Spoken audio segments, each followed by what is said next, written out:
vous, Laure, il y a quelques années, vous avez réalisé ce qui vous semblait être le rêve d'une vie, travailler au Parlement européen.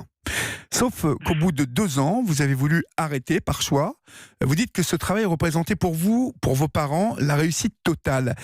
Qu'est-ce que cela voulait dire pour vous, ce travail et cette idée de réussite totale ? Ce que ça voulait dire, c'était un job assez prestigieux dans un milieu de la politique où il n'y avait pas forcément eu de carrière dans ce domaine-là dans ma famille, même s'il y avait de l'intérêt pour la politique en local. Et Oui. donc je voyais bien qu'il y avait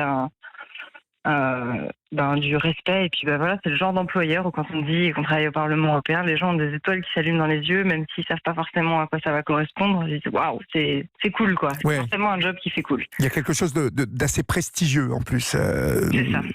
Alors en 2014, l'une de vos meilleures amies, vous a annoncé qu'elle avait eu une grosse promotion dans le domaine justement parlementaire.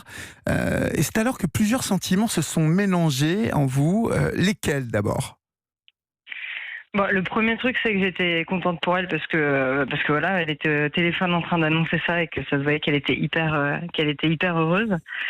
Et après, ça m'a un peu pincée en fait. Ça m'a renvoyée à cette carrière à laquelle j'avais complètement tourné le dos. Et Oui. je me suis dit, ah tiens, ça me renvoie à un choix que j'ai fait. Est-ce que j'assume complètement ce choix ?